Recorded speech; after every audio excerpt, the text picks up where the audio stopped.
Are we live? It says we're live. It's Only you can tell. every stream starts with a. Are we live yet? I've never seen one that doesn't. Okay, I'm going to tell you what I told Dev. Give me the link so I can chill. Oh my god, I'm getting a phone call right now too. Like as soon as we go live. God This damn. is real professionalism. Yeah, Yes, you should. Have you put the shilling link somewhere yet? I will. I will send you the shilling link now. There is a Jesus shilling link, Christ. and I will. The first 10 minutes of this is gonna be me berating you for being a boomer. well, Um, it does say it. Yeah, it is part of it. Boomer version, boomer version. Anyway, you should intro the stream I, while I, I'm shilling it. Okay, whilst you're shilling it, I will intro the stream. Basically, we were talking earlier on today, and as I had some sort of subject knowledge, shall we say, because back in the early 2000s, I used to sell IT, and one of the places I used to sell IT to was the educational system. And a couple of articles were thrown at me with regards to schools generally getting into all kinds of financial trouble Oh due yes. to due to leasing agreements and systems that were put in place that basically allowed schools back in the early 2000s. They'd got an IT budget of it was a fairly pathetic IT budget, to be perfectly honest. They'd go, oh, we've got 15,000 to spend on IT for the year, and as a result, this whole sort of system was set up to allow schools to lease IT kit in the same way that people might lease a car these days. So you want an Audi, you can't afford to buy an Audi straight out, but you can afford the Yeah. £200 a month. So you bought Financing programs. Yeah. financing programs, but it wasn't exactly financing because they weren't buying the kit; they were leasing it, and that came with loads of Yeah. It's benefits. it's like what most people do with cars though now, isn't it? Like no Yeah, one really buys an Audi quite like a new Audi. no, They'll lease it for a few years. they'll lease it. They sign up for a contract, and it goes over for a couple of years, and then at the end of it, they get usually the option to either buy the Audi outright or roll it on to the latest model. And this is the system that was put out to schools so that they would go, right, we'll take your IT budget off you, we'll take all of that per year, and we'll give you your 500 laptops that you need for the school because you've got 400 kids, you've got you know 20 teachers or whatever it was, and so on and so forth. And they would roll in this whole sort of package for them. And well, yeah, let's get into it actually because what happened is a few years later, schools started crying foul on this whole thing. Oh, Uh, they did. It wasn't. It was quite. It was quite a number of years later before the worst of it came out. But I will. By the way, my audio's a tiny bit. I'm a tiny bit down on the stream compared to you, I think. are you okay? So let me give me a Do something about that. just like 10% more. I probably need. What I'll do is I'll Um. drop mine down. I think that might help, and then Okay. we'll see if we can bump you up a bit. The audio levels are always a bit. See how that works. They I've always got. tend to be because I'm a little bit close to my mic as well. I can hear myself peaking a tiny bit. Anyway, enough audio balancing. Sorry, that's not what you're here for. Yeah, a lot of these models date from a time in the early to mid '90s when, if you go through like old magazines, especially early '90s stuff, like even entry level PCs were running at about $1,000. Yes. Yeah. Oh yeah. A Um, laptop. A laptop. If I remember rightly, basically you could not get a new laptop for less than 800 quid, and it was entry level.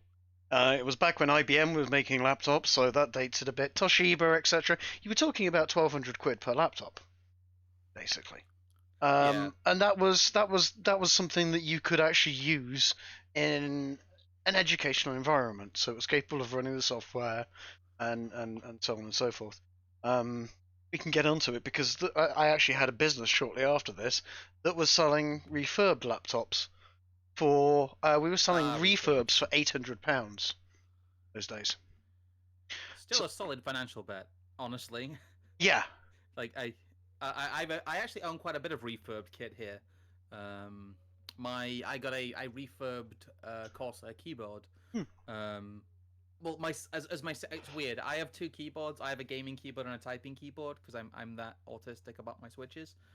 I have one with blue switches, one with red switches. But yeah, it's still a good. A lot of people did Yeah. that. A lot Hmm? of people, a lot of schools, especially, cottoned onto the idea that they could lease equipment that was ex business. Yes. I know a lot of that went around for a while. The smarter ones did anyway.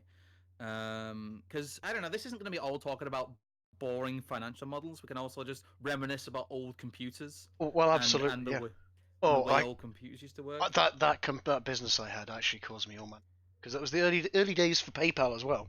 And I'd set this business up and go, right, okay, we'll buy in refurb laptops for about 600 quid from this place I know, and we'll sell it on at 800 quid and make 200 quid profit. Be a nice little tick over. And I took so much money in the first week, and I'm talking tens of thousands, that PayPal froze my account and nuked the whole business from orbit. Yeah, you didn't take out a business account because you I didn't expect to be doing. You thought you'd get on your feet then take out a business account and you Yeah, just got oversubscribed. yeah, yeah, absolutely annihilated my reputation on eBay and everything else for a while there. It was terrible. Yeah, the chat is still saying I'm a tad quiet. Let me listen to my audio. Let's see. I'm just gonna max you out if I thought I had done, but speak, say stuff. Yes, I'm saying stuff. Hello, this is me saying stuff. Yes, I am still rather quiet actually on this stream. Um, I'm probably like 70% of your volume, maybe a bit less. I don't know why I'm so low. I'll tell you what. I'll Let me check reduce my. my volume. Am I low on Discord? No, Am I not. low on Discord at all? No, I'm about right. Okay, yeah, it's probably max out the system audio, the input audio, and then just turn yours down a bit. Yeah, I've turned Um, mine down. I'm looking at the levels. They look equal now. People are just gonna have to they turn up look the they volume. look equal. They're probably not equal. I will address my microphone correctly too, just to make the issue a bit more Nothing, mitigated. nothing, and But nobody is ever truly yeah, but I've sent you a picture of this is basically what every single PC looked like in 1998. All of them. This was what you saw on your desk without fail. If I remember, that is a mid-range 1998 Packard Bell. That looks about right. I'm gonna throw that up on the screen there Yeah, on my Boomvision actually, TV. that image has been cannibalized from LGR's channel, a great channel for retro tech, especially like late 80s, early 90s retro tech. That great period of like I remember during Oh my god, I used to have that monitor. I used to have that monitor. we all used to have that monitor. I think I had those speakers too. God damn. The Although digi- I had a Gateway 2000 desktop in those days. It was great. It looked Oof. like it looked like a cow. It had got big brown patches on it. It was Gateway 2000. Well done. Oh, Yeah, yeah. and it was tall. It was in the yeah. days when you had, if the taller your computer was, if you could get it floor standing and actually be able to be desk height, that meant you had a better PC than everybody else. I love that. A lot of those like massive ones were like server, but back when they used to have like desktop servers, with like the just crazy amount of expansion ports in them, because that was a big thing in the 90s. Was just the taller your PC, the more expansion ports you had. Yes. How many PCI slots you could have in there? But it wasn't PCIe then, was it? It was. No, it was PCI. It wasn't PCIe then. You did have some PCI slots. What was the one pre PCI? A Oh. lot of. Yeah. Not SCSI. That No, was no, no. SCSI was for elite people like myself. Who spent I too know much on their laptops tech. had the Was it ISO? Yeah, Yes. Yes. yeah. ISO slots, yeah. ISO slots, God. They were huge. Your cards were about a foot long. Yeah, ISO cards. That was a big one. Oh god, yeah, there was you had your old interface back when they used to have interface cards. Mm-hmm. Back when it wasn't back when it was just ATA, not SATA. Yes, and SATA was ATA. Yes, if your computer was actually whole and had the side attached to it and screwed in place, you weren't a real techie, because your side was always off and you had a fan blowing into it and bits hanging out of the side of it. I used to know a guy that had his ISA entire cards. PC on a fucking board, on literally a wooden plank. He didn't have a PC. He had a wooden plank, a motherboard, and cards littered all over the place, and motherboards. It was great. You see, we're like two granddads talking here. You see, when I was messing with computers for the first time when I was like 10, 11, you used to have to run the wire from like the actual 35mm audio jack, no 3.5mm audio jack. You'd have to run from your sound card. You'd have to basically use it like a patch cable to the rest of your PC. Oh, you don't understand though. You don't understand the pain. When I was that age, I had a Spectrum 48K. You see, I still have a Spectrum 48K. But I used to have to load games in via tape and listen to it screeching for 15 minutes, and then it would have a syntax error. Yeah, the problem was the ROM drives for the Spectrum was quite rare, actually. Well, not rare. It was uncommon. It was uncommon you had a ROM drive. Yeah. For the Spectrum. So you were mostly stuck with tape loading. But anyway, we are getting we are way behind. We are booming. Yeah. In the beginning, there was actually no, we're not. But we could actually talk about the original Computing in Schools push, which was the BBC Micro. The BBC Micro was and you would have one in the corner that was guarded by the IT/English or science teacher who would allow you to briefly sit on it and do something remotely educational, like Pac-Man. Yes, because through the 80s, even into the mid to late 90s, that was the model that most of the computers in schools took. You would have a first one in the entire school, and then maybe one in each classroom. Yeah. I distinctly remember being in maybe reception year 1 and us having that kind of box, the Packard Bell kind of, but like that must have been like 1995, 1996. Was it green screen? Was it a green screen monitor? No, it wasn't. It was actually, we were given, I think one of the parents actually, who was in IT, like earlier, like that was, people forget that being in IT was not really a thing until the dot-com bubble. No. If you were in IT in the 90s, that was really rare. I used to make so much money. Yeah. If you were in the IT in the 90s, you were charging people stunning amounts of money for what actually amounted to very little work. It was just a matter of knowing how to do it. Quite often. And the thing is, the model you're talking about of how IT was sold to schools was because they expected teachers, head teachers, and even local education authorities to be tech illiterate. They actually expected that. So they wanted to make sure they weren't overspending. And they had modest IT budgets, and it was buying one or two very expensive computers, or God forbid a laptop. Mm-hmm. Laptops really, in the mainstream market, were not a thing until the late 90s, really. No, schools would have that. Yes, that's it. In about 2003, I think it was, the government in the UK went, right, we're going to revolutionise education in the UK, and we're going to have this laptops for teachers and students program, and I want every student and every teacher to have their own laptop. And the schools went, well, that's nice, but we've got a budget of 20,000 for the year, and that'll buy us about 8 laptops. And so the government they basically enacted this program, and I was working for what used to be called value-added reseller. I'm not in the industry anymore, so I don't know if it's the same. But I would say that Soup Visual Soup Visual in the chat is very right, saying that it was usually like early 90s. They'd have the one Acorn computer in the corner of the room. Yeah.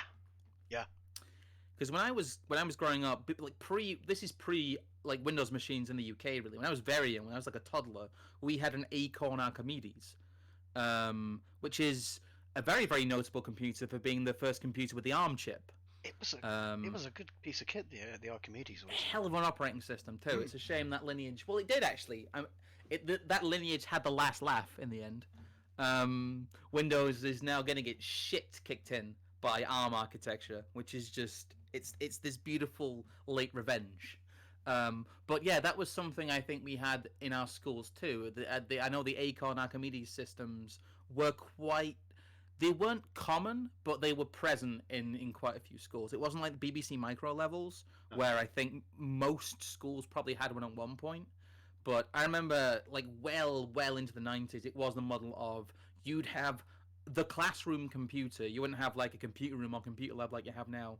and that would be replaced maybe every 3 years or something if you're lucky, if you're in a very good school. And I've heard of countryside schools still having like an Acorn system, like into the 2000s when this whole laptops for school, computers for school thing started happening. Um, Something you might know, Trig. What were the kind of? Did you ever deal with actually taking out old stock and either dumping it or selling it on? Oh, we got involved in a little of that. A lot of it was certainly in the sort of in the lease market. That what they would do is they would take it away after a year or two, and it would get either refurbed, cleaned down, refurbed, or they would literally just sort of melt it down for the precious metals that were involved in it. Ah, yes, the old India jobs. Yeah, yeah, all sold off to. Mercury fumes. In fact, here we go. I've just found a picture of what we had in my school for a while. Because I was public school educated, don't you know, and I had boarding school and all of that. And yeah, of course. we did have a BBC, but we also had a bunch of these things. And see if it's I can't see it. That'll pop up in a second for me because the stream's got a bit right. behind. But Okay, let's. why don't you describe it for the kids at home because they might not know what that is. Okay, it was a Commodore PET.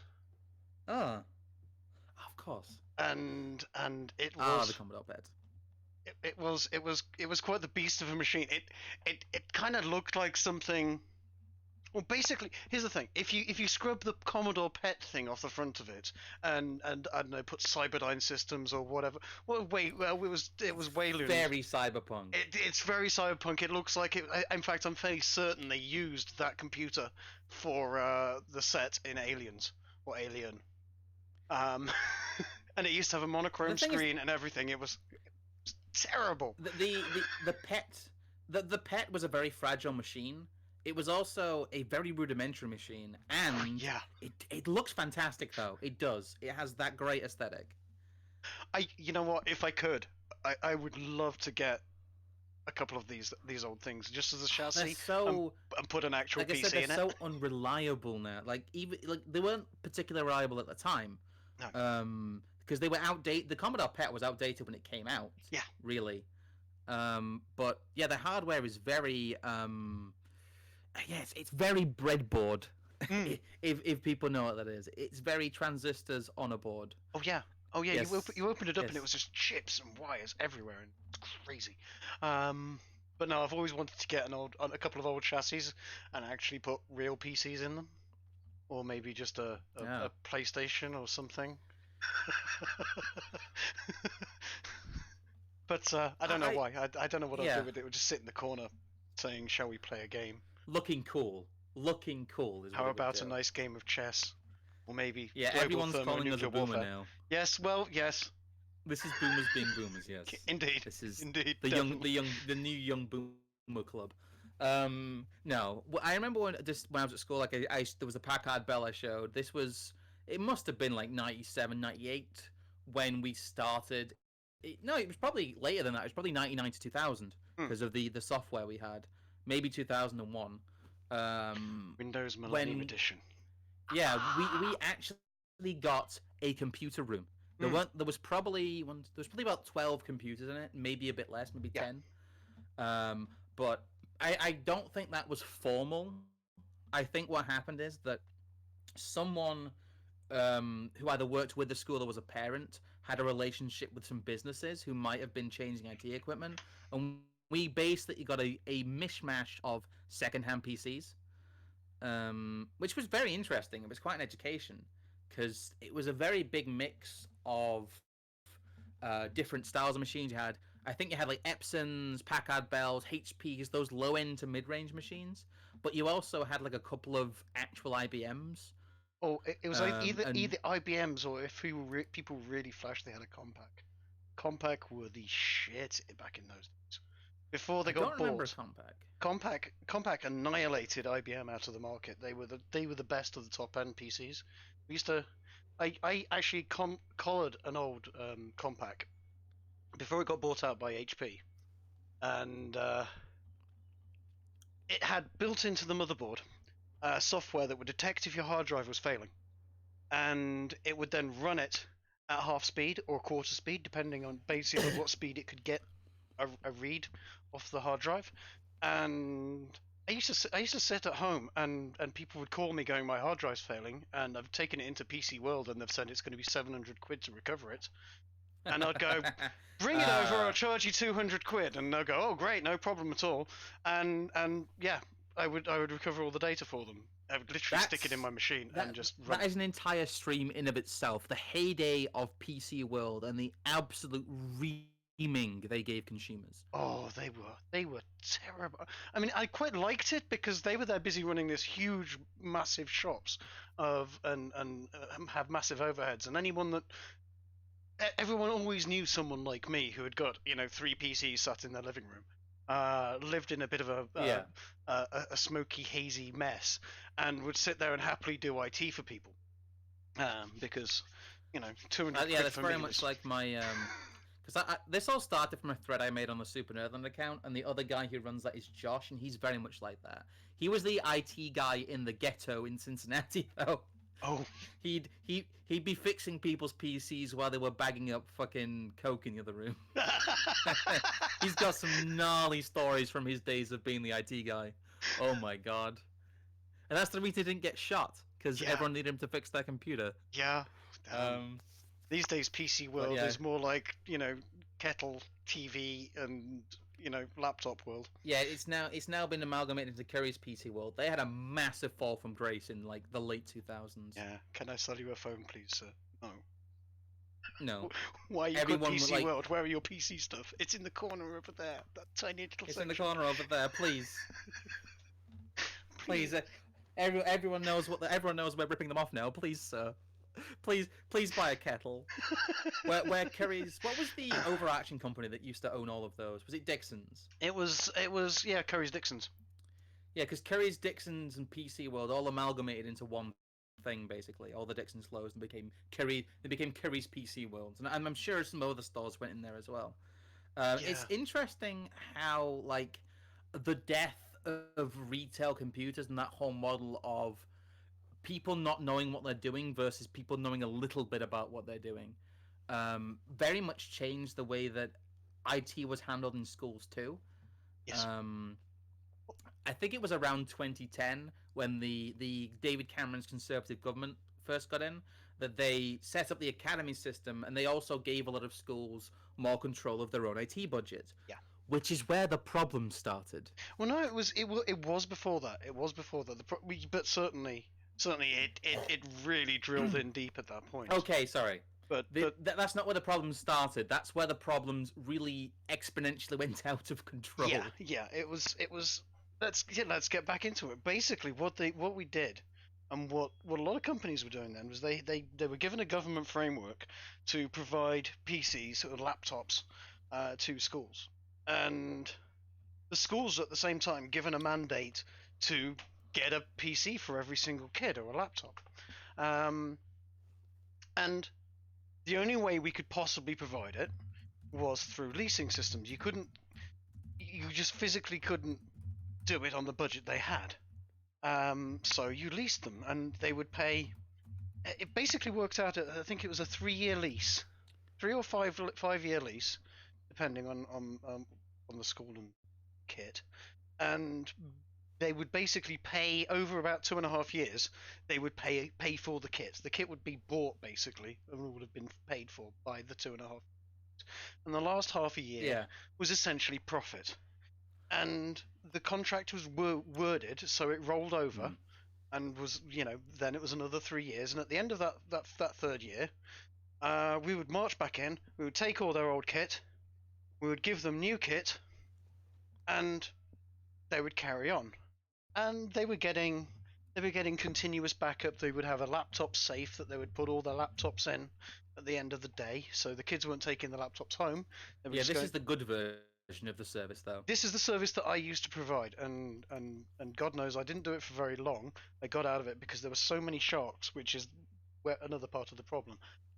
Yeah, you'd put your laptops into the safe. The safe would then would charge them up, and would take a backup. The backup would be sitting there on a main server back at back at our office, and we would have another 20 Yeah. PCs waiting, or laptops waiting for them. So if any of theirs went down, we would mirror it over and take it over, and they wouldn't lose anything.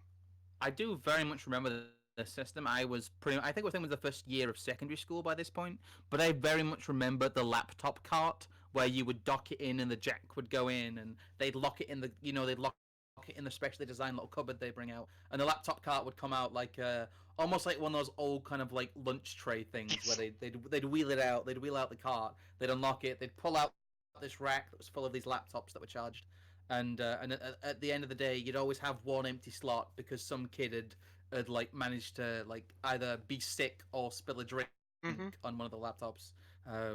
Surprise! It's weird. I'm sure you probably experienced it yourself, but a surprising amount of vomit ended up on those laptops. There was a surprise. Yes, there was vomit. There was all sorts, and one thing we didn't account for, which is why it got a little bit hairy actually, for the companies involved as well, is there was an awful lot of theft. There was. Oh, yes. You would definitely find there was one laptop missing at the end of the day, almost every day, and yes, half the time it was someone had poured Coke over it or thrown up or whatever on it, or it had just disappeared. Yeah, someone had just taken it. That was a big one, because this is, I think this is probably around about, like I said, 2003, 2004. So this is the labor spending spree still in full swing on education. Yeah, and they were signing big blank checks at that point. I have very little sympathy for a lot of schools who cry poverty at the moment, because during the times when they could have been stashing away maybe some surplus budget somewhere, they were just throwing money away. Oh yeah. Sometimes knowingly. I distinctly remember a program in it might have even been nationwide, in which they thought they could help underachieving and quote unquote disadvantaged children by giving them laptops. Mm-hmm. I know someone who was like a family friend who was, putting it gently, a delinquent, and they were given a brand new laptop which was dead within a week. Yep.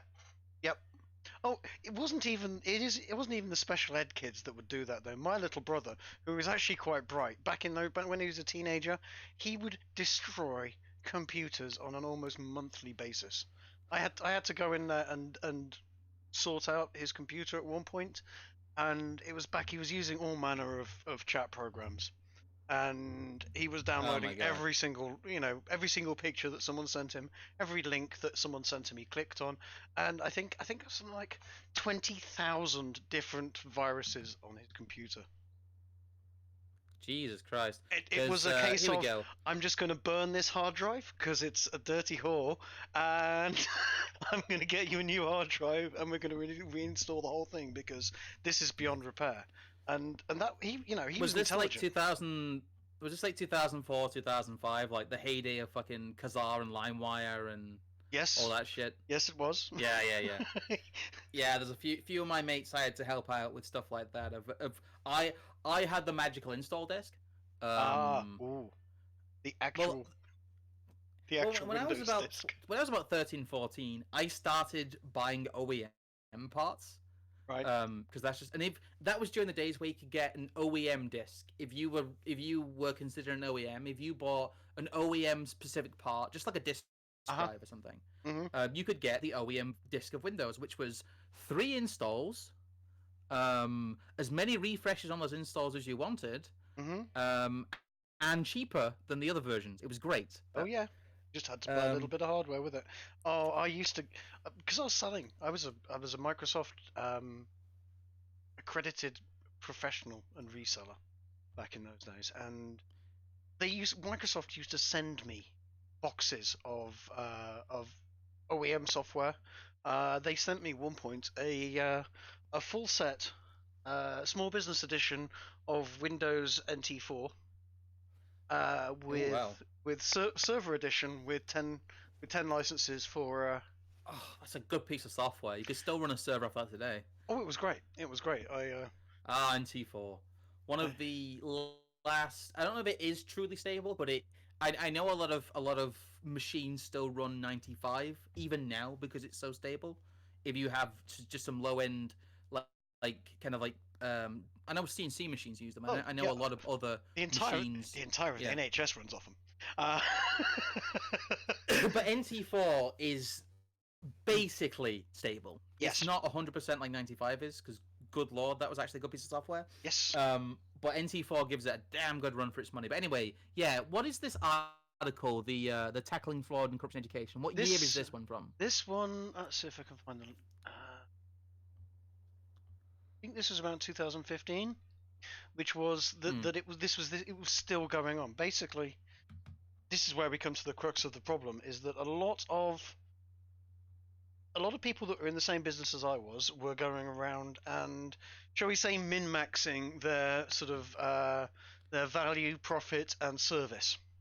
Yeah. And it was a case of the minimum amount of service they could do for the maximum amount of profit, and they would do a lot of fast talking. And I knew a company that was doing this. They had a very, very attractive salesperson. She went on to work for L'Oreal as a salesperson. Oh wow. So yeah, you can imagine she was stunning, very, very nice girl. Stunning and brave, but oh no, she was a total shark. All right. And yeah, good fun person to go out partying with though. But that's another story altogether, and that's not going on stream. That's Trig After Dark. That's got like we need some smoother, like more even low key jazz than we have with the Dumping with Scrump. Kate was her name. Yes, and she would get the profit out of it. If we realised that this was another company, if we realised that they'd got a very nerdy IT manager, yeah, that was running it, well, you know, one of the ones that basically completely clams up when they see a woman, type. Yeah, we would send her in, and she would walk out with his underwear. Basically, she would take the shirt off his back. Yeah. And it was basically chemical warfare. It just wasn't fair. These poor nerds were just being, suddenly this gorgeous woman would turn up. Well, that's the way a lot of these businesses worked, in that they would do the hard sell. They would make sure that people weren't reading contracts. Yes, and that's where that was the big thing.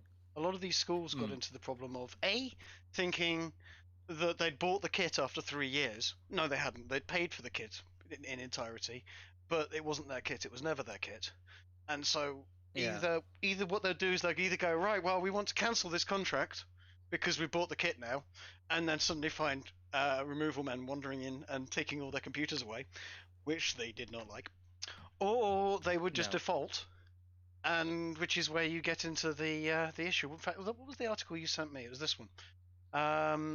Yes. Yeah, this is we're jumping around in time here a bit. We are. We're jumping back to 2010. Ish time now, when it first came to light, where schools were suddenly finding themselves 2012, yeah, they were finding themselves in £500,000 worth of debt because they stopped paying, and they were on a rolling contract. The contract rolls over, they stop paying, they get sent a letter, they rip it up, throw it in the bin. I don't know what they were doing. Oh, we own these computers, but they don't know what they're talking. Yeah, that kind of thing. Yes, and they would doubt it, and then it would just ramp up, and suddenly they would cry foul, and they ran off to the media, and which was, you know what, actually it worked out for them, because a couple of them ended up with where was it? They got write-offs. I know one of them. Okay. The bank. Yeah. Here we go. Yeah, bank forgave the school debt because it was Clydesdale Bank that was backing a lot of these ones, and in this particular case, yeah, 169 schools fell for this particular elaborate scheme, as they call it. And elaborate scheme, as in people just not reading the fucking contracts. Yeah, and the moment what happened was the call went out. The moment any school that had signed up with this particular company, you know, they all rang around all the other schools. Have you signed up? Oh, yes. Oh, well, you know, they've missold it. And they all cried foul, and the bank ended up writing off hundreds of thousands, if not millions of pounds worth of debt total. Well, the problem is that this it's a complex one because this was the fault of the head teachers involved, but Yes. yeah, and they were the ones who ultimately should have borne the responsibility. I know a lot of them either resigned or were pushed. Let's say they resigned or they were made to resign Yes. because of their sheer just blatant incompetence. But Yep. they didn't understand the way finance agreements work, because what happened, not to get into too much detail, is that the equipment itself came from the IT company, but Mhm. the lease agreement and the payment agreement and the underwriting came from a separate finance firm. Yes. Usually underwritten by a And then bank. that finance And firm, yeah. yes, or it wasn't even, yeah, it wasn't even by a bank. What happened is that the bank underwrote these finance firms. Yes. So you had like two levels of separation from the bank. So you had the IT firm who worked with a financing firm, which is where the credit came, a credit firm, and then the credit firm worked with a bank. Mhm. And I don't think a lot of the schools realized that when the IT firm went out of business, they were dealing directly with the credit firm, And that's what and that's where the problems came. I mean, IT firms, especially in the early 2000s and sort of up to 2010, they were starting up. They were running for about 3 or 4 years, and they were going bust. Um, it happened a lot. I saw a lot of it. I actually got made redundant times because the companies I was working for, your MD would suddenly run off to the Bahamas, have a hell of a time, come back, and then close the company and go, "Oh, it's in liquidation." Um, Yeah, and I know that feel. Usually, it's weirdly it happens when there's booms going on. yeah. Because a lot of companies will grow too fast and take on a lot more work than they can deal with. Yep. And something I've witnessed more than once within a company is that they will actually overshoot where their liability insurance allows them to be. Yes. And that's really when you start hitting trouble. When Yeah. you end up you end up so over leveraged with both debt and work that you overshoot what you're insured to do. I mean, especially in the IT companies, what they were doing was they were usually taking a 90-day credit on all of their purchases. So they would buy in the kit. They would then, they'd make the sale. They'd buy in the kit. They'd sell it on. They would offer a 30-day credit for the company to pay them, and then they would have 2 months to pay off their debt and so on. And it usually worked okay. But when the lease agreement thing started happening, especially with leasing, you got into all sorts of problems when the moment someone, failed on their debt, it would knock out the IT company fairly quickly, especially these little sales Yes. companies over the place. These days there was hundreds of them, literally hundreds of them. They were all cutting each other's throat with prices and Yes. promises. Oh yeah. That's the thing in this article. If you read I think it's the same BBC one I was reading, but a lot of them said we weren't aware of this. We were told it was all free, which shows how little they read the agreement. Yes, what happens is the hardware itself is being leased to you for free. What you are signing is a service agreement. Yes. That is how everyone makes their money. It's like when you sign a phone contract and the phone's free. Yeah, and The phone is never free. that service contract would be, as I said, backup, maintenance, repair, instant replacement. Your laptop goes down. For a proper company. For a proper firm, it would be. But what happened was that they basically sold overpriced agreements not worth the paper they were written on. It was a free laptop, but you had a service agreement that didn't really commit them to service anything. And a lot of people would hollow out. You're right. They'd hollow out these companies, then run off. No. No, I ran into and a lot of people. Sorry. Yeah, it's so bad because, like I said, all these head teachers saying, "Well, we thought we were being given these for free," is just it's so retarded that they fell for the exact kind of salesman tactic that like anyone who has ever bought anything knows to be skeptical of those kind of offers. I mean, I don't want to dive too much into politics, but it almost falls into a classic left-right dichotomy of the very left-wing schools are very, very easily, shall we say, suckered by the buyer beware. I'm here to make profit, and here's the contract that we're going to sign, and so on. And I don't know. They That's the big. they That's were the thing foolish. with the. That's the thing with the public sector is that a lot of people in there, they're so used to having an idea that this is other people's money, and also that government money is limitless. It is until you bankrupt the public. Well, the whole reason why a lot of schools were given more responsibility for their own budgets was to stop this, is to show that they had a finite amount of funding and to have them have more ownership of the money they were spending. But what actually happened is that they put unqualified people in charge of their budgets and ended up with, I think the famous one was the £500,000 that was spent on like 150 laptops. Yeah.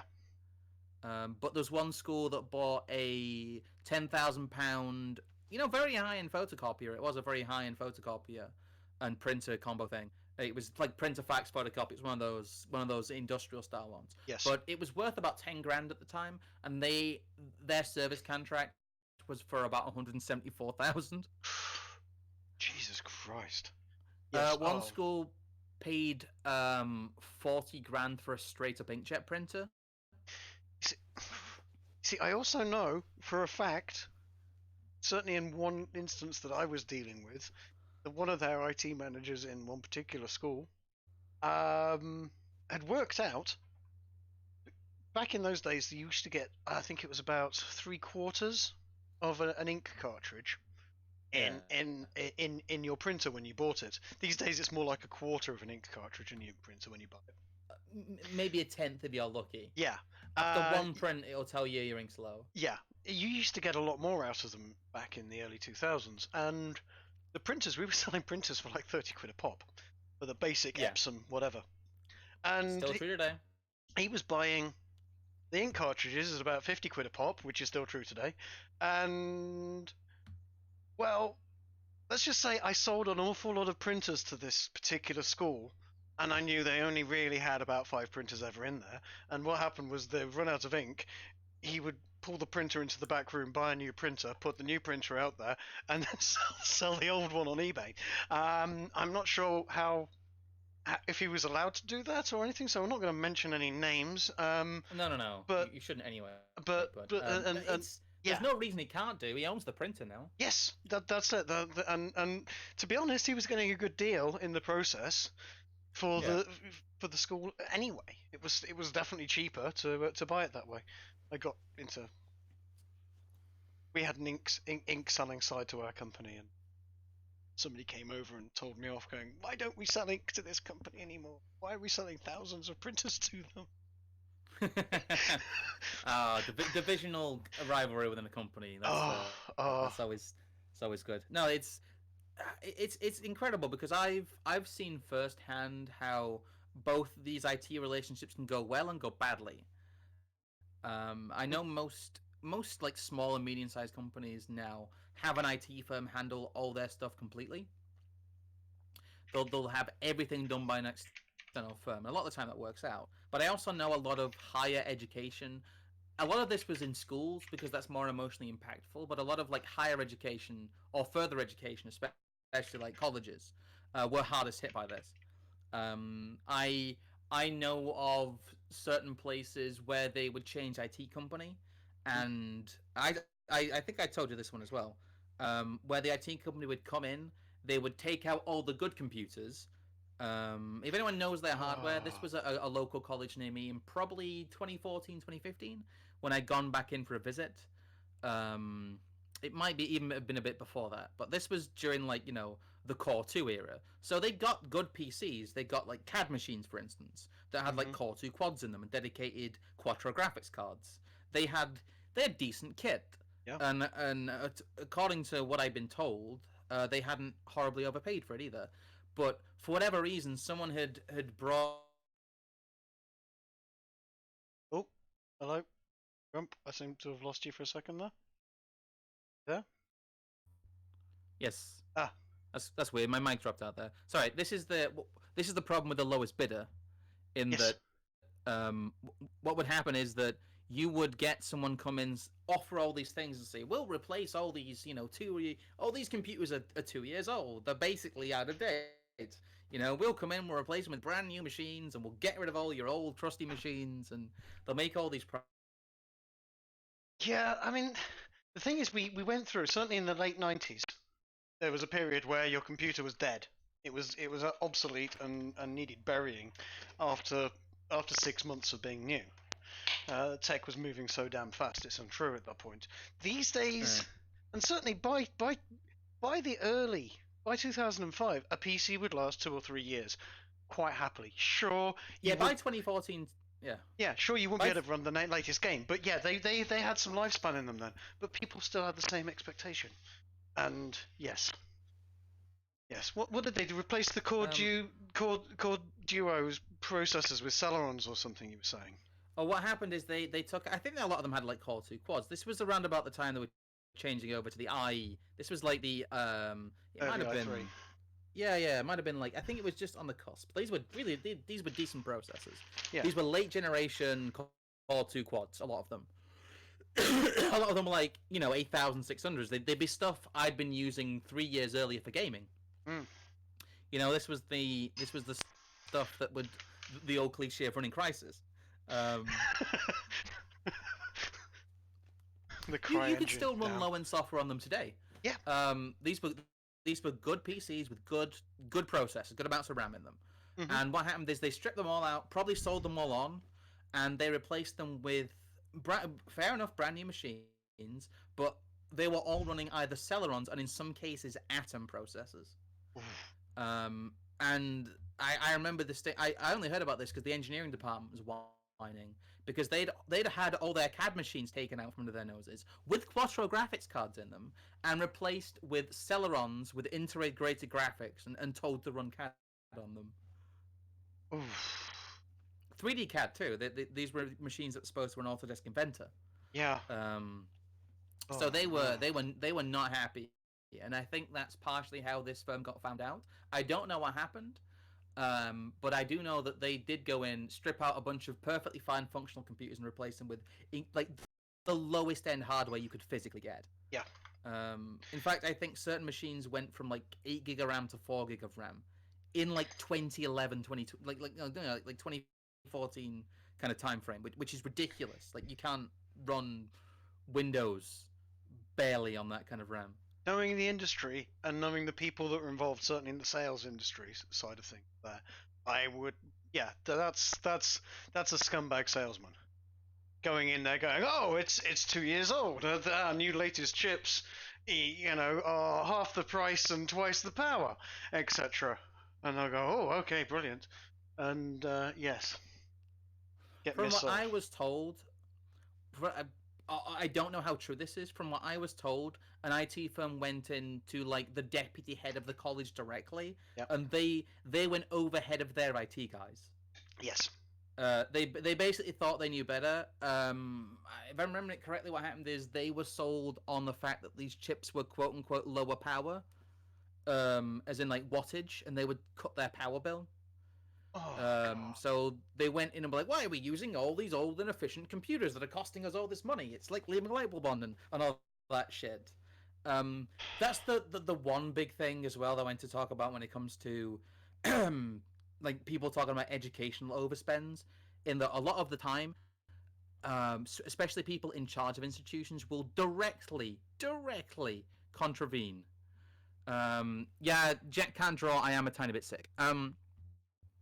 They will directly contravene the advice of their tech experts, their IT departments, or their externally hired consultants, Mm-hmm. because they think they know better. They get manager syndrome, and a lot of this overspend is probably due to like heads or deputy heads being bamboozled by salespeople, and a lot of the time you'll find out they went against very forceful advice of people who knew what they were talking about.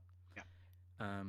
Because it's even to this day, there's a marked difference between people who know computers and people who don't. Oh, God, yeah.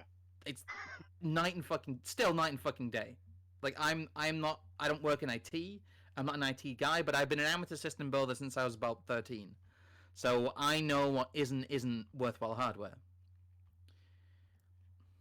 Yeah. I mean, these days I'm almost so far out of the game now. It's untrue. But yes, certainly.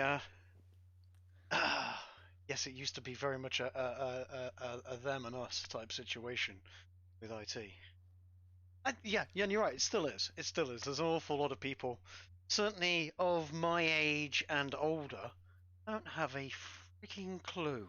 Okay, it's let's say you're the head of a college somewhere. Okay. You're the head of some higher education institution, and Yep. someone comes to you saying, "Oh, by the way, the chips in your computers, the design of them dates from 2013.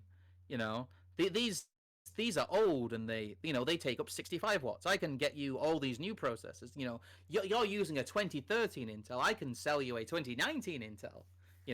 And I can make it so that you are running at lower power, and these are 2019 chips, and everything will be brand spanking new, and it'll be half the price of your old IT contract. Like, you're probably going to go for that because you Yeah. think 2013 bad, 2019 good. Yes. Yes. And that's a big like.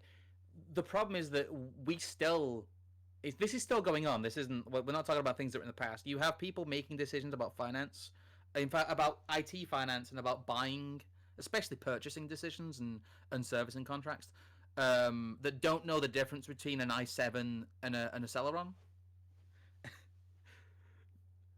Yeah. That's the big problem here. Yes, that's the big problem. That's it exactly. It's the not having no clue about the actual what's in the machine, and just being sold on Yeah. as you say, it's going to cost you less in power and whatever. Well, And they might be right on that front, but they are. They're technically, it's so slimy, all right, because they are technically correct. But a lot of these heads might have had some IT knowledge in the 90s when newer really was better. If you had a 3-year-old laptop, it was basically a it brick. was a brick. Yeah, but that The was battery was probably dead. Yeah. yes, that was mid to late 90s though, and very early Yeah. 2000s that was the case. I mean, one company I worked for, I actually stormed out and of that company, and after calling the manager and owner of the business a complete pirate. He wanted me to sell somebody a printer port to be installed into their computer. A printer port. You know, the old. What? When was this? This was back oh God, I can tell you exactly. It was 2001 because I was working at that company. Oh God. When the planes hit the towers in 2001, and Oof. yeah, Got a bit dark in here. that was a funny. That was not a funny day by any stretch of the imagination, but it was a weird day because Oh, hilarious. I had people It's fine. phoning me. It was worth it for all the 9/11 jokes. I had so many people phoning me that day because of the amount of people I know from overseas. I'd got people phoning me from Hong Kong. I got people phoning me from the States. I'd got people phoning me from all over Europe, and they're all phoning into this little office, being asked to be put through to me, and then I was there, supposedly an IT salesman, discussing whether or not this was the end of the world. People phoning in from all over the bleeding planet. My manager didn't know what to do with that at all, because I knew somebody that had been working in the World Trade Center up until about 2 months beforehand, and he fortunately he flew out and set up a company in Dubai, about 2 months prior to that happening, and I didn't know that at the time. So we were trying to track down this friend of mine, and work out whether he was still alive. To be perfectly honest, it was quite concerning because I'd been to school with this guy, I'd known him many years at that point in time, and yeah, when you watch a plane hit a building like that, it was it's like oh shit, I hope so and so's okay. Let me find out, and suddenly the phone's ringing, and have you spoken to him? Do you know where he is? Etc. etc. But yes, it was quite weird. They're going, all these people they're phoning in from Deutsche Bank and this company and that company. Why do you know all these people? It's like, you don't know everything about me. Yeah. Go back to your IT. A scary dude. But anyway, I've sent you a quick picture here because people forget. Like, people think about 2001, 2002 being relatively modern, but this is still what a laptop looked like in 2002. Yeah. Really. That's a cool one. I think that's a professional level NEC from the time that's quite survivable. That is. You know what? Um, I saw there was PC not far from that. And you see where that little slider is on the right on the monitor? yeah. The one that I had looked almost identical to that, but instead of a slider there, it had a little trackball and a couple Ooh, of cool. buttons on the back of the monitor, and that was your wheel. That was your mouse. You'd have a little trackball on the side of the monitor and two buttons behind it, and that was your mouse. It was really kind of cool. But yeah, saying that, they were great though. You could, you looked like you meant business with that thing.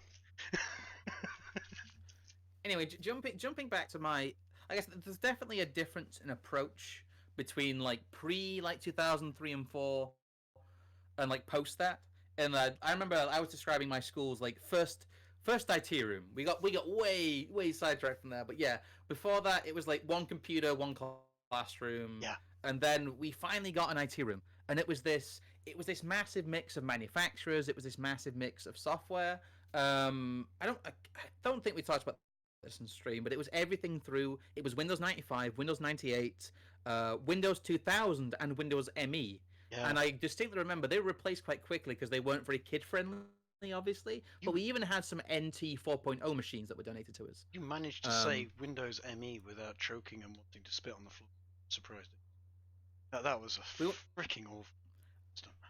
I think we only had like one ME machine. Oh, it was cancer, that machine was. They were all so bad. We used to use those to watch, like, I triggered people's nostalgia by mentioning like Joe Cartoon and Kill Frog and all that shit from the early-ish internet. We downloading Flash and Shockwave. Remember Shockwave? I do. Remember HTML3? Oh my god, I can tell you a story about HTML3. There was a company called, well, it was Bush. I think Bush have now been bought by the Chinese or something. They make TVs and so on. They brought out an internet box, which was the little box that you'd plug into your TV, plug into your phone line, and it would turn your TV into a basic HTML3 reading machine, and it got it got internet connection and email. And they made it so that it wasn't upgradable. And of course, HTML3 didn't last very long, and very soon it was HTML4 and then 5. And yes. Oh my god, I did some support for those things for a while, and it went from being reasonable to being awful inside of 6 months. We used to have people phoning up, and it was a £2 a minute support line I was working on in the evenings. Oh god. Just to. Oh fuck. Yeah, and I had one particular call. That sounds soul destroying. Well, it was okay. It was just evening work to earn a bit of extra cash, and good God, we got some pissed off customers with those things. It was unbelievable. I've spent £100 on this thing and it doesn't work, and our email is full of junk. Full of Nigerian princes trying to sell us, trying to ask us for £10,000 so they can give us several million. Remember that one? And oh dear, this one particular lady phoned up, and you couldn't stay on the line for more than 20 minutes. And it wasn't a technical question anyway, so I was just like going, I can't deal with this, blah blah blah. And I was the manager of the line, and she was like, I need to speak to your manager. I was like, well, that's me. You're not good enough. I need to speak to somebody higher up. And eventually, she would hang up, she'd phone back, she'd come through to somebody else, she'd demand to speak to the manager, she'd get back to me. Long story short, she's phoned up constantly for an hour on a £2 a minute line. Oh no. The money she spent on the phone to us that night, she could have bought a newer machine. Maybe two of them. Yeah. I'm gonna say that's like that's 120 quid an hour. Yeah. It's Jesus Christ. Please stop phoning. You're not gonna get anywhere. The days before the premium phone line crackdown. Yeah. Because they did crack down on that eventually. Oh, they did. God. They used to. That is miserable. I remember hearing a scam back in those days. You used to get hundreds of pounds a minute lines from the Bahamas. Yeah. And there's this big scam because it was back in the days when not everybody had a mobile phone either. No. And there was a girl going around breaking down in rural areas near wealthy houses, walking to that house, knocking on the door, going, "Excuse me, sir, my car's broken down. Can I please phone my boyfriend to ask for him to sort it out and call a repairman?" And they would go, "Yes, of course, no problem." She'd go, "Let me offer you £1 or something for the time." For the call, and they'll go, "Oh, no, no, no, absolutely won't hear of it. Here, make the call." And she'd phone up this number, and she would stay on the line telling her sob story to this several £100 a minute line. Gee, yeah. And because she'd offered to pay for the call and the person had refused, they had no legal comeback. Oh my god, that is both a genius and terrible scam. It was unbelievably foul. I knew one person that fell foul to it. And yes, and I remember it coming through on the newspapers, and we're going, that happened to Fred Bloggs down the road. Yeah, so and so, yeah. Yeah, and yeah, it was terrible. It was, I can't remember. Yeah, it was going off a fair few times at least, and they'd made many thousands of pounds out of that scam, and that was back in the days when thousands of pounds was a lot of money. Yeah, back with the eightpennies and halfpennies and all that. Old man Trigg talking about decimalisation again. Oh, that was the old pound. You could buy a house for that. No, he's not that. It's sorry. Saying How many that, shillings was that, Trigg? you could buy a house. Tell us about the shillings. You could buy a house in those days for 32 grand, and that was a nice house. So let's put that in perspective. Oof.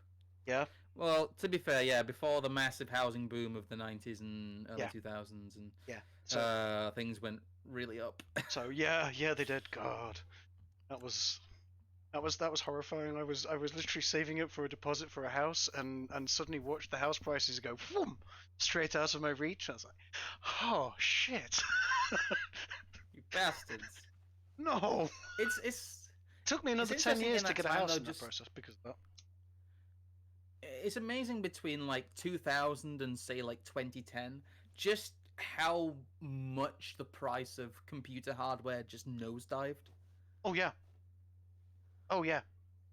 I mean, it was always following. Oh, what was the bleeding law? Was it Moore's law, where hardware Yeah, was Moore's law. half in Yeah. price and double in capacity.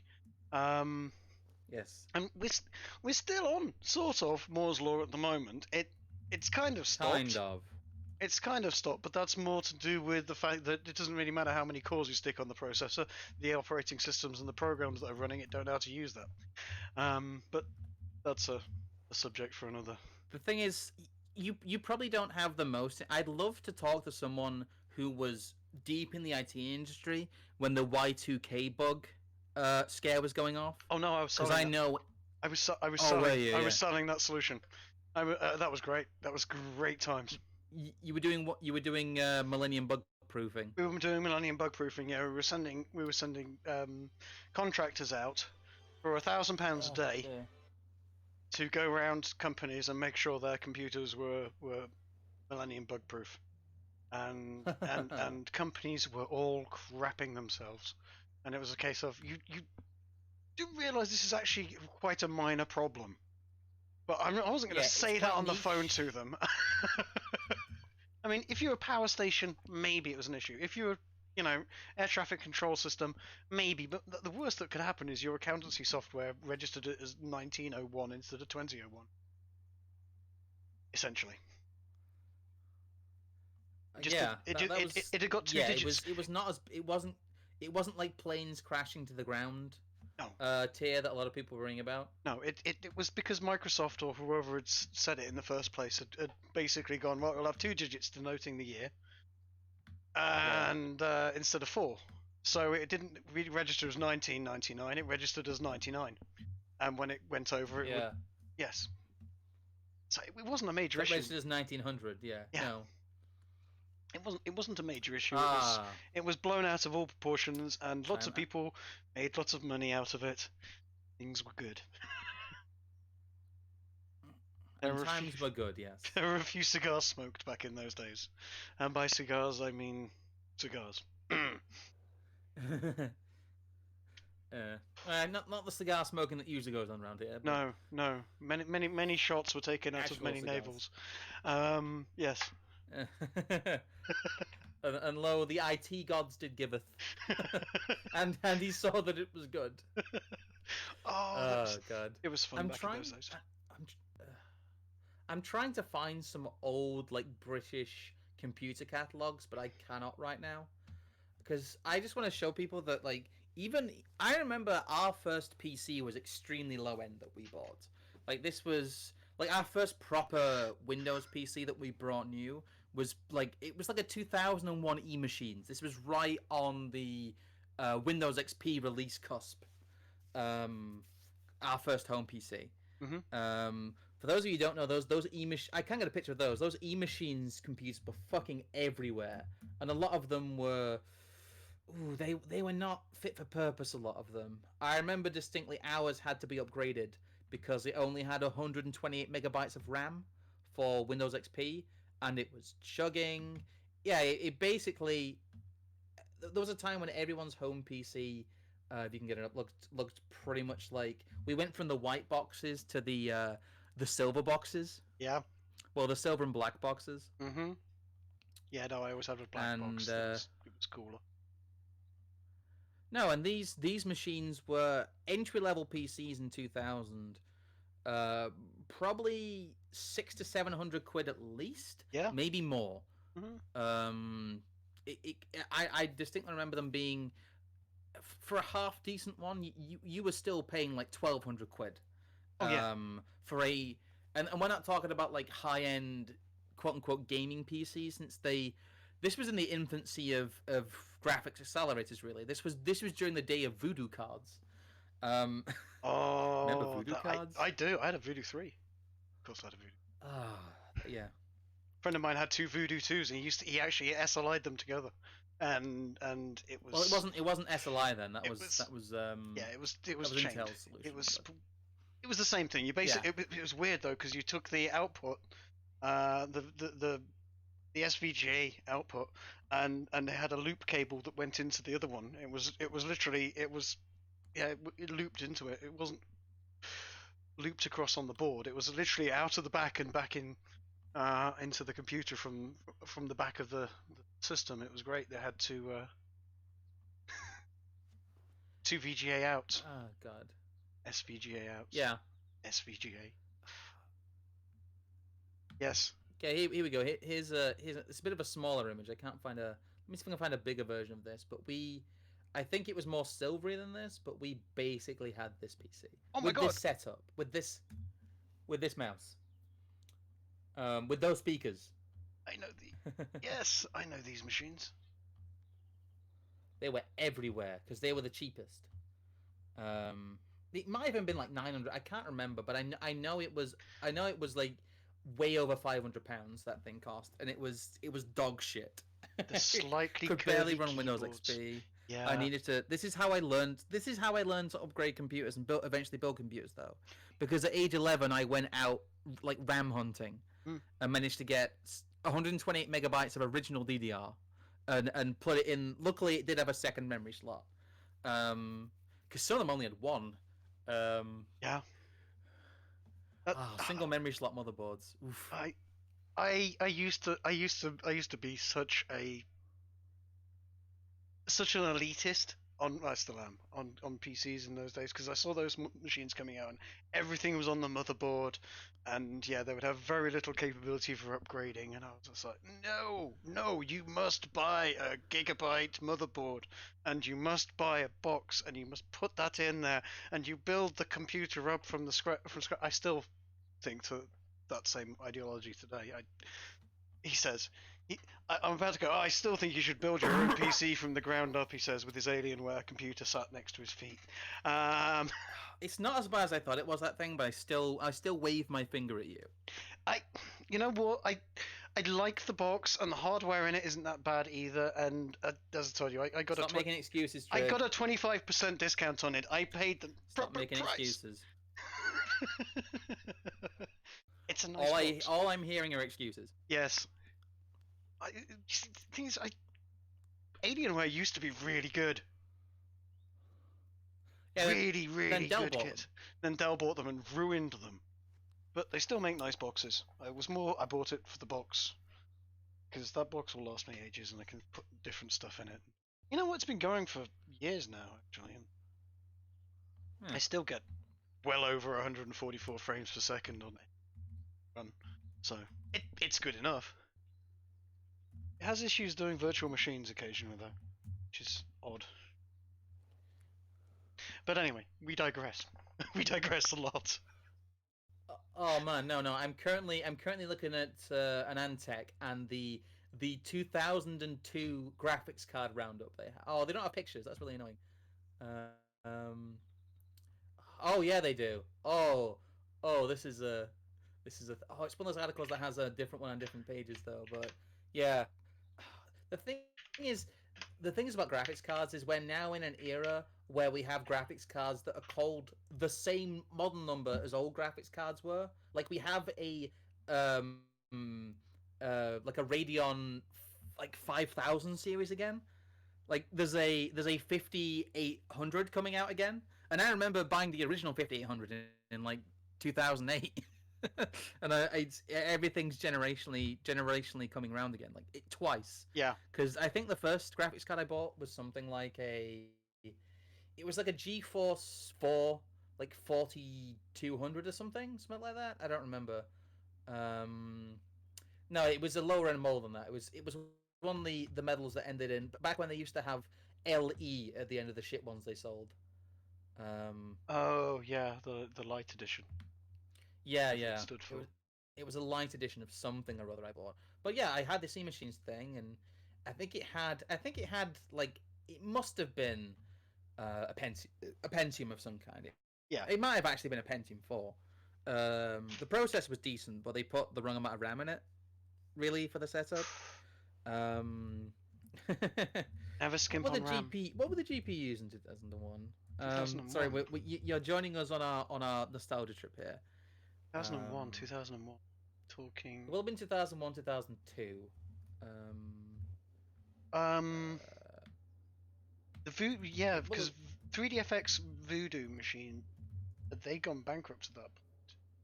Yeah, they had. Yeah. You'd got Matrix Mystique, Matrix Millennium. I forgot about those. They were great cards. They were bloody expensive, but they were really good. But that was first sort of OpenGL cards. Time. I just put my massive stupid computer on screen for everyone to bask in the glory that is that computer.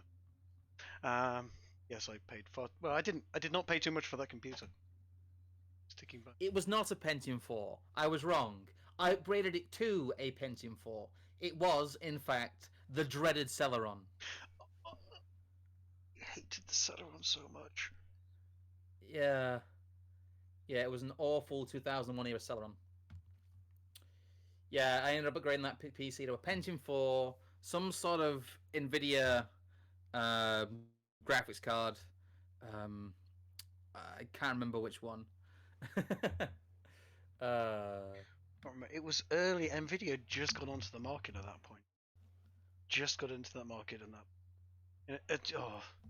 that's another one. If I had a time machine, go back to the 80s, put some money in Apple, some money in Microsoft, fast forward to 2000, stick some money in NVIDIA. Oof. Oof, there was some money to be... Oh yeah, in 2008 and buy Bitcoin. Obviously. That's what you always do. Yeah. It must have been a GeForce 4. It must have been one of the GeForce 4 models. Yes, it would have been. Because it performed pretty well. Because it was that or the Radeon like 8500 series, I think, something like that. Like the original 8 series Radeons. Where everyone was like, "Oh, these graphics cards are actually pretty good, as long as you've got a really good coolant system on it, because oh my god, they kick out heat." That's been an issue with Intel, like Nvidia, for a while. Yes. It was AMD were really bad, and then it swung between the two of them a lot. Very much so. Yes, These it does. days, it seems to be AMD are They're, kicking they're, ass a they're bit. back on top. Yeah, They really are. yeah. Oh, the GeForce 4. Good times, good times. Um, uh, it wasn't one of the top end ones. What will have this been? I can't remember. But yeah, I think we're getting a little bit off piste here again. We've we've we've Um, we've we've strayed firmly into the powder. I think at this we point. have done. Yeah. Yeah, because like the 400 series Nvidias were the ones that needed like a fire extinguisher too. Oh yeah. And yes, Jack can't draw. The on buttons on the E machines were universally just the cheapest feeling things on the planet. There is not a cheaper feeling thing on God's green earth than the on button for any machines.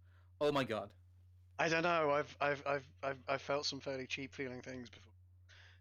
But again, It's just that's another one for another for another that night. that clicky sound. Yeah. There. Okay. Just for the last, like, I'm gonna have to go in probably about 10 minutes. Yes. But just for the last little roundup, I'm not gonna tell people what I'm doing because they will have like a license to come round and hit me with things. Yes. What I'm doing is you will lose your is so northern fucking license. gay. I will lose my northern license. But yeah, what is the worst case? You can change names. What is the worst case of mis-selling you encountered firsthand in your days in the IT industry? It would be going back to this incident with the printer port. To be honest, selling a printer port which cost £3 to buy. It was literally an an external. Was it IDE? Yeah, IDE cable port. Cost £3 to Yeah. install. To buy it. To install it took about 30 seconds. Mm, And my boss wanted me to sell that for £200 plus. Wow. Yeah, no, the scale of abuse there, and it wasn't just one. It was actually over a whole bunch of PCs, and I was just like, no, I can't do this because the moment they find out that I've done this, they will never come back to me again. And I've spent the last 6 months building up a good relationship with this company. I refuse to do this, and he said, well, if you refuse to do this, you can walk. And so I said, fine, I'm out of here. You're a pirate, and I hope you go bust. And he did. Yeah, that's good. Yeah. Uh, But there was a lot of sharks out there in the IT industry back then. There was some good money to be made, and I usually stuck to the principles of you've got to be able to live with yourself. You've got to be able to look yourself in the mirror and go, I'm doing good service, and my customers will come back to me, and you can still make good money. You could still afford the occasional, night out 3 times a week. yeah, I know what you mean. It was still a bonanza, but people were going a bit crazy. Yeah, so that is your worst one then, the printer port I story. think in terms of scale, that is the worst. I mean, there were some horrible ones I saw. There were companies called like RT, I think it was called, Research Technologies, that were selling into schools that I'm surprised haven't come up in my search for schools getting ripped off. But The problem is that I think, yeah, some of the most egregious cases got swept under the rug. Yes. Because it was so embarrassing, so embarrassing. But anyway, yeah, this has been our rambling recollection tech roundup of but both of old computers and some of Trigg's tales from the IT industry as relates to horrendous mis-selling in schools. Because I thought it was an interesting enough topic that we could just talk about. It was. And we could probably talk about this for another hour. But Oh yeah. I need to get going. All right, so. you get going and do whatever it is you need to get done, and yeah, I will. You tell no one, Trigg. I will say nothing. I will wrap the stream up here and say good evening, everyone. It's been fun having you. And next time I do a stream, by all means, pop in again and watch. It's been fun, and yeah, Scrump, it's been great having you on again. It's been great being here. All right, I'll catch you later, dude. See you all. Take it easy.